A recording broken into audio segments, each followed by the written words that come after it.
Hey, how's it hanging, everybody? It's the Razman with another RazMansReality. Not a lot going on today, but I'll give you what I do have. First of all, a couple of my fans on various other sites, because people talk to me on other sites but YouTube, give me suggestions for the show and things like that. They said, hey, Raz, you kind of look like you're dark in your weblogs. Can't you do something on the show about the way you look? Well, truth is, no, I can't.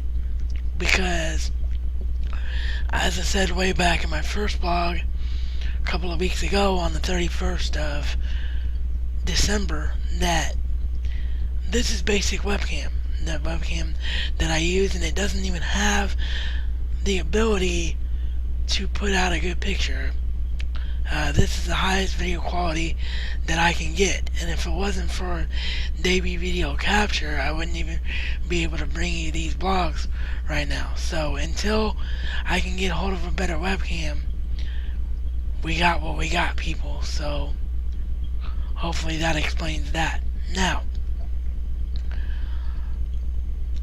ECW last night, let's quickly cover that first, then we'll backtrack to Monday Night Raw. ECW was not at all a show to write home about.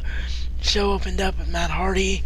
In an interview, Matt Hardy says that Jeff Hardy is quote-unquote suffering from third-degree burns and other things from the pyro accident that happened on SmackDown last Friday. But says Jeff is hopeful of a recovery. He then starts to talk about how he's got a rematch with Jack Swagger or Rumble. Jack Swagger comes out and runs his mouth. Jeff Hardy hits a right hand, knocks Jack Swagger out of the ring. There wasn't very many matches. There was a Boogeyman squashing Paul Burchill in a match after Burchill goes to Teddy Long and demands a rematch with DJ Gabriel. Just before that happened, you had Teddy Long say to Tommy Dreamer, hey, I would have given you a title match, man. You didn't need to put your career on the line. And Tommy Dreamer says it's not about the title match or about getting there. It's proving to myself that I'm on that level. And I don't know that I am. So my prediction on this one is that Tommy Dreamer will actually probably last a long time in this Sunday's Royal Rumble match and be like the last ECW competitor in the Royal Rumble, which would earn him a shot at WrestleMania for the ECW title. Now, granted, there's no guaranteed title shot to anyone unless they win the matchup, but that's just a prediction that I have as a way to get him into the ECW title picture. It's going to happen at WrestleMania, since WrestleMania is the biggest pay-per-view of the year. And in last night's main event, it was a fatal four-way match. It was supposed to be kind of like a preview from the Royal Rumble, except this was normal fatal four-way rules. It was John Morrison, The Miz, Finlay, and Mark Henry. The finish of the match saw Finlay hit the Celtic Cross on Miz. Morrison comes in and clotheslines. Actually just kind of knocks Finlay over. Not really a clothesline, because he doesn't go over the top rope, but just kind of knocks Finlay to the side, temporarily incapacitates him, and then pins his own tag team championship partner, The Miz, to get the victory. So, will that cause friction between The Miz and John Morrison down the road? Miz looked very upset by Morrison's choice. We'll have to wait and see if that goes anywhere. Okay, so let's backtrack now to Monday Night Raw. Of course, we all expected, it was reported through various news sources, that there would be another big name announced for the WWE Hall of Fame. There wasn't anyone that was announced this week so far. They could announce it on SmackDown, but they probably made the internal decision to hold off the announcement of another name when they plan the whole Vince McMahon storyline. So there wasn't much to write home about on Raw. I thought it was going to be this big deal, but the big story was Vince McMahon. Chris Jericho, before Vince McMahon comes out, is in Stephanie McMahon's office. Stephanie tries to throw him out, says, "I fired you." Jericho says, "No, I'm going to plead my case to Vince." Vince calls out Jericho. Vince proceeds to tell Jericho that he and Stephanie are going to run Raw together. He's not going to fire Stephanie.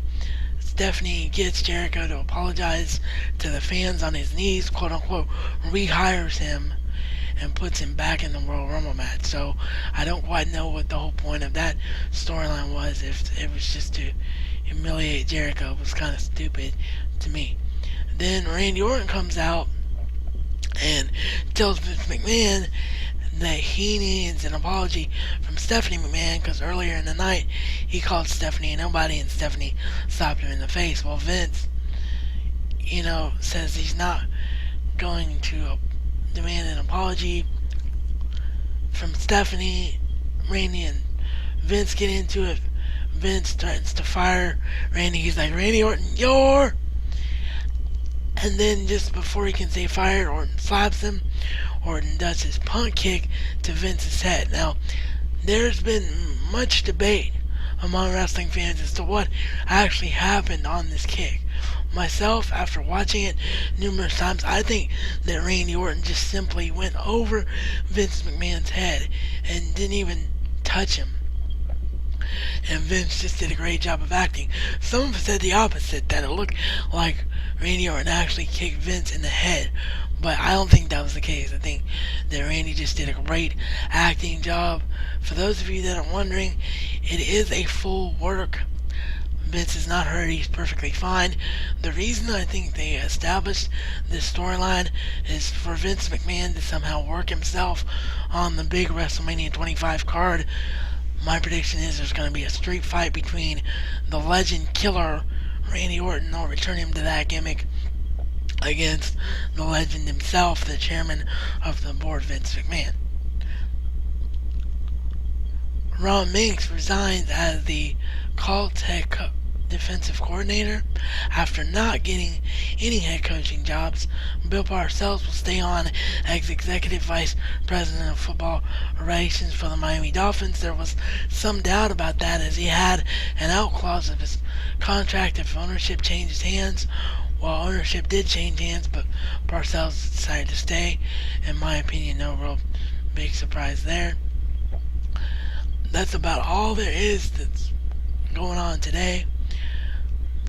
No update at the time that this blog is done on the Narnia situation, but like I said yesterday, we are definitely staying on top of that, as news could be coming very soon. So, this is reality according to the RazMan and RazMan style. It's not just a catchphrase, but a way of life.